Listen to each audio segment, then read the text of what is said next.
Los hechos del barco Creole datan de 1841. Este barco era propiedad de Johnson y Epperson de Richmond, Virginia. El barco transportaba 135 esclavos afroamericanos para una posterior venta en Nueva Orleans. El barco había dejado Richmond con 103 esclavos y había recogido otros 32 en Hampton Roads.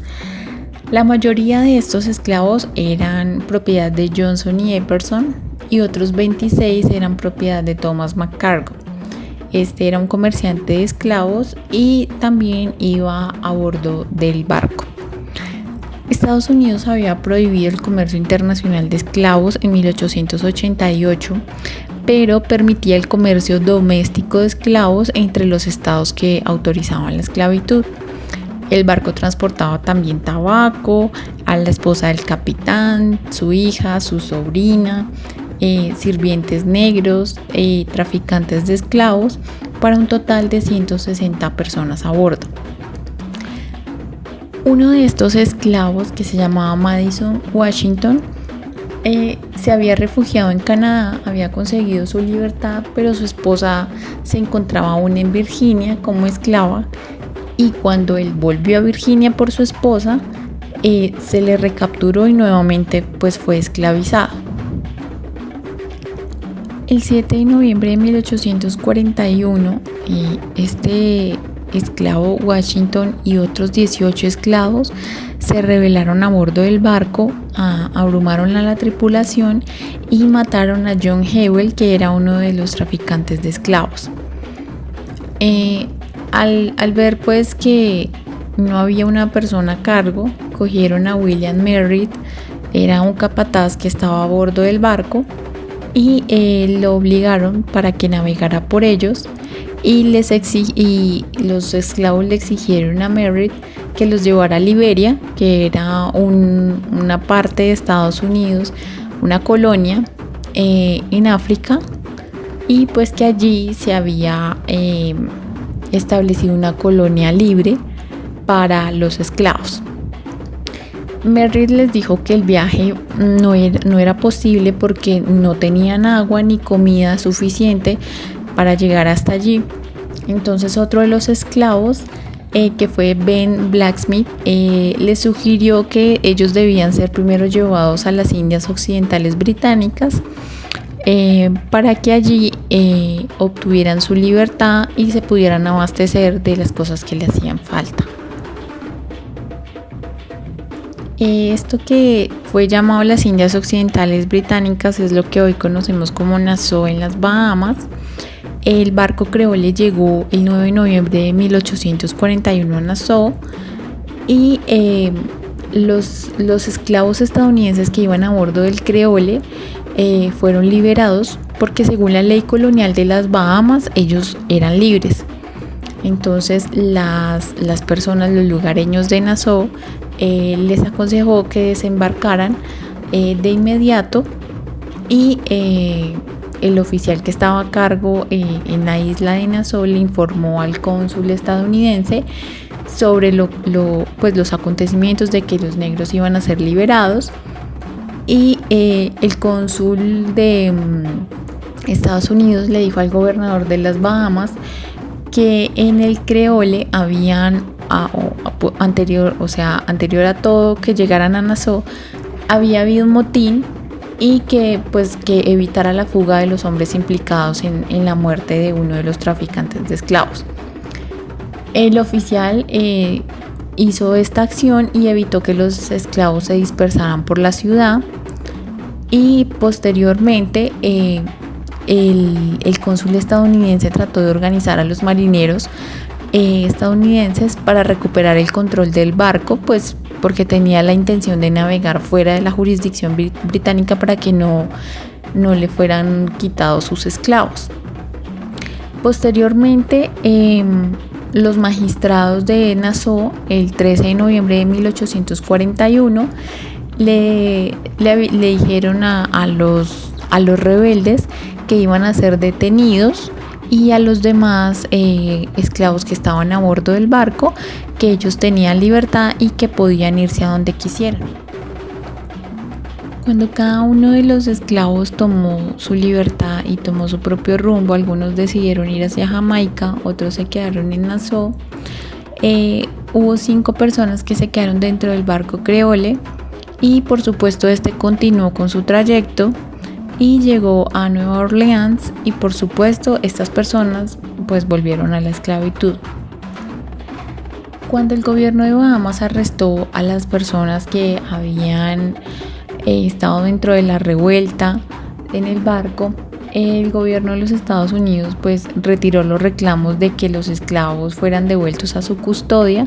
pues porque en ese momento no se contaba con un tratado de extradición entre Gran Bretaña y los Estados Unidos que gobernaran pues esta circunstancia. Posteriormente, estas personas que fueron detenidas, los esclavos que fueron detenidos, las autoridades británicas determinaron que no habían cometido ninguna violación de la ley británica o marítima, y que como bajo esta ley británica eran hombres libres, se les consideraba que tenían derecho a usar la fuerza para escapar de la detención de la esclavitud ilegal.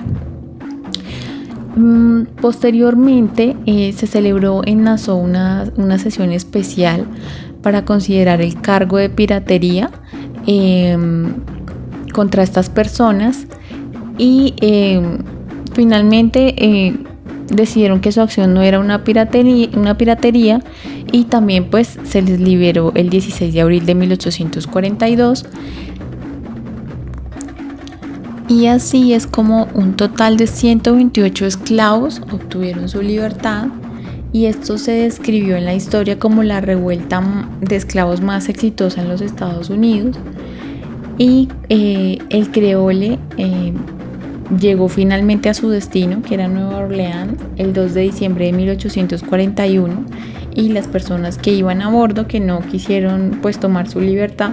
fueron quienes le manifestaron a los plantadores y a los políticos de Estados Unidos qué era lo que había pasado con el resto de los esclavos que habían sido liberados por las autoridades británicas. Este caso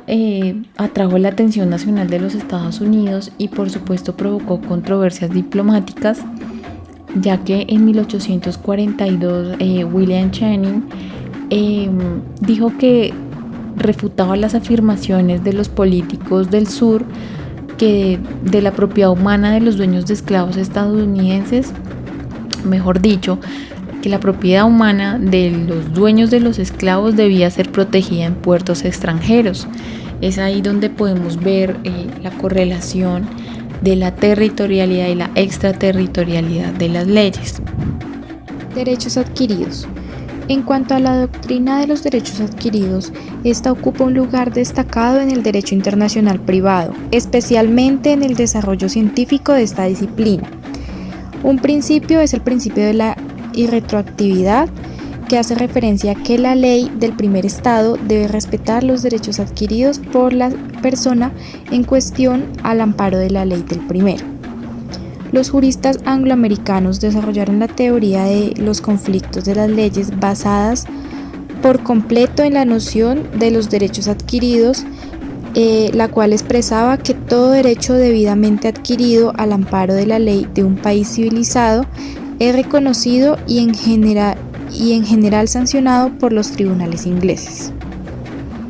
La ley aplicable, ley británica. La ley aplicable para el caso se acoge a la doctrina internacional, la cual establece nociones como: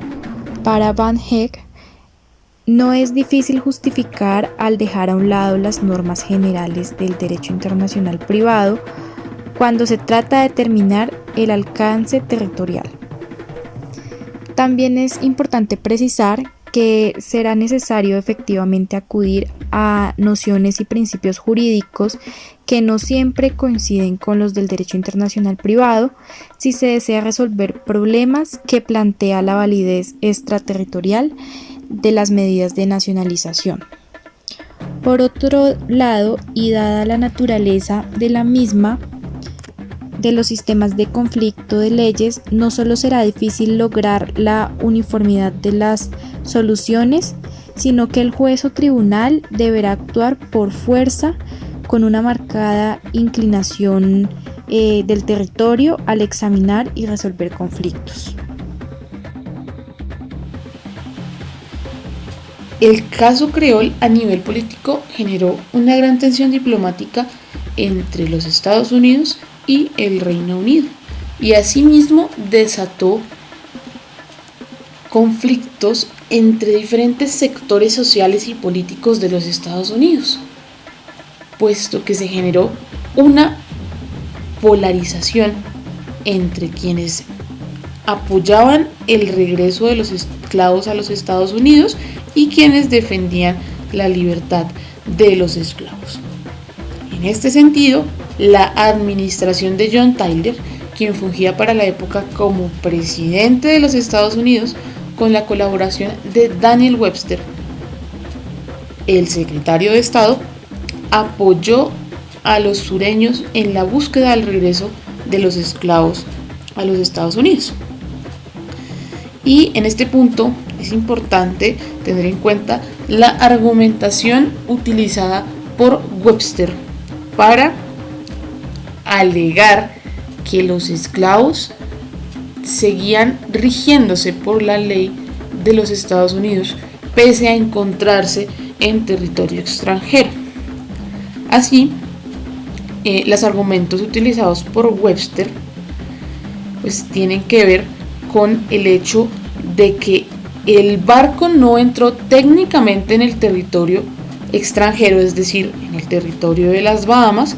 porque su redirección no fue autorizada por el capitán. Y en este sentido, el hecho de que la redirección del barco haya sido causada de manera violenta y a través de una fuerza ilegal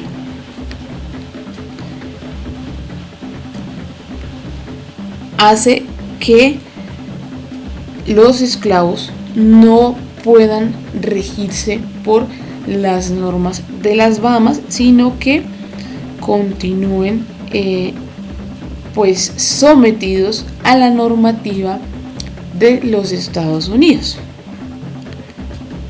Normativa que, si bien es cierto, no prohíbe el comercio de esclavos entre estados, sí lo prohíbe a nivel internacional. Pero en el caso concreto, como el comercio se estaba realizando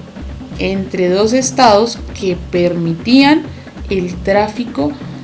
de esclavos, pues la actuación en sí era legal. Y respecto de quienes controvertían esta idea de retornar a los esclavos a los Estados Unidos, vemos que hay dos figuras destacadas al respecto, quienes son el abolicionista Charles Sumner y el representante a la Cámara Joshua Reed Giddings. El primero de ellos,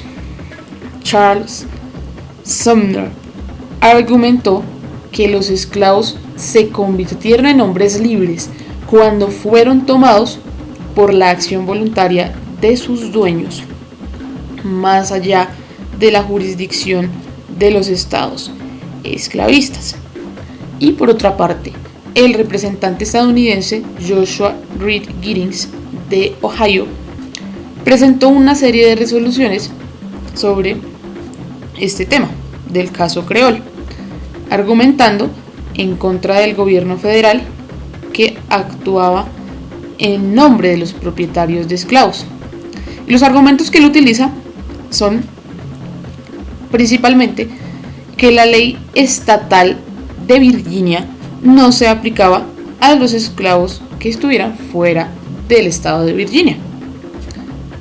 que el gobierno federal pues no tenía parte en ello y que el comercio de esclavos en la costa era inconstitucional, ya que los esclavos estaban más allá de la ley estatal en alta mar y por lo tanto eran libres. Debido a estas consideraciones de Giddings, frente a este caso, este representante fue censurado, pero pues posteriormente fue reelegido en unas elecciones especiales en la legislatura de Ohio de mayo de 1842. Bueno, otra de las consecuencias a nivel político y que es de destacar es el tratado Webster-Ashburton. Este tratado pues resulta de vital importancia en el caso concreto, puesto que en él se regularon cuestiones que para la fecha de ocurrencia de los hechos pues no estaban reguladas de ninguna forma. Entonces, en este tratado, que fue firmado el 9 de agosto de 1842, se resolvieron diferentes problemas fronterizos existentes entre los Estados Unidos y las colonias británicas de América del Norte. Y bueno, entre los logros de este tratado, para lo que nos interesa, vemos que este tratado definió 7 crímenes sujetos a extradición, siendo estos crímenes los siguientes: asesinato o asalto con la intención de cometer asesinato, piratería, incendio provocado, robo, falsificación o emisión de papel falsificado. Pero, como vemos, no estaba incluida la revuelta de esclavos o motín. Además, en este tratado, pues los Estados Unidos no hicieron ningún tipo de reclamación para exigir el regreso o extradición de un aproximado de 12.000 esclavos fugitivos que habían llegado a las colonias británicas. Y bueno, otro de los logros que se dieron con ocasión de este tratado fue el exigir el fin del comercio de esclavos en alta mar. Y finalmente, respecto de las reclamaciones realizadas por los propietarios de esclavos que se vieron afectados económicamente a causa de la revuelta, pues estos demandaron a las compañías de seguros en Luisiana, pero pues estas compañías se negaron a compensar los daños, por lo que la mayoría de estos casos fueron escuchados por la Corte Suprema del Estado de Luisiana. Como precedentes análogos encontramos el Cometa en 1830 y el Encomium en 1833, los cuales fueron barcos estadounidenses en el comercio costero de los esclavos, que eran transportados numerosamente con destino al mercado interno de Nueva Orleans. Los británicos liberaron a ambos grupos de esclavos transportados en estas embarcaciones, pero Gran Bretaña tuvo que pagar una indemnización por estas incautaciones, ya que aún no había abolido la esclavitud en sus territorios. Cuando el Parlamento decidió abolir la esclavitud en 1833, Gran Bretaña informó a otros países que los barcos de esclavos que ingresaban a sus puertos los perderían sin compensación. Después de la abolición británica de la esclavitud en sus colonias, efectiva en 1834, sus funcionarios liberaron esclavos de la Enterprise en 1835 y la Hermosa en 1840, sin compensación. En 1840, la Hermosa, una embarcación estadounidense en el comercio costero de esclavos que transportaba 38 esclavos desde Richmond a Nueva Orleans para su venta, se encalló en una de las islas Abacos en las Bahamas. Después de que fue llevado el barco al puerto, el capitán de esta embarcación se negó a dejar ir a los esclavos y con el cónsul de Estados Unidos trató de organizar otro barco para llevar y entregar su carga de esclavos a los Estados Unidos. Los magistrados británicos, respaldados por la Fuerza Armada, fueron a la Hermosa liberando a los esclavos cuando llegaron al puerto. Los casos Enterprise y Hermosa fueron sometidos a arbitraje bajo un tratado de reclamos de 1853 y junto con reclamos para el Creole. Gran Bretaña pagó un acuerdo en 1855 a los Estados Unidos por estos tres casos. Un total de casi 450 esclavos estadounidenses lograron la libertad debido a las acciones de las colonias británicas en estos 5 casos. Conclusiones del caso Creole. Como primera conclusión se va a encontrar que el caso Creole va a ser una pauta o un hito para el reconocimiento de derechos de los esclavos en Estados Unidos. La segunda conclusión del caso Creole es que el conflicto de leyes que se origina entre la jurisdicción de las Bahamas y la jurisdicción de Estados Unidos pasa a evaluarse desde el factor de la territorialidad, pues una vez se llegó el barco Creole a las Bahamas, este va a pasar a ser el tribunal competente para conocer este caso. Y como tercera conclusión se encuentra que la adquisición del derecho a la libertad en factor de la territorialidad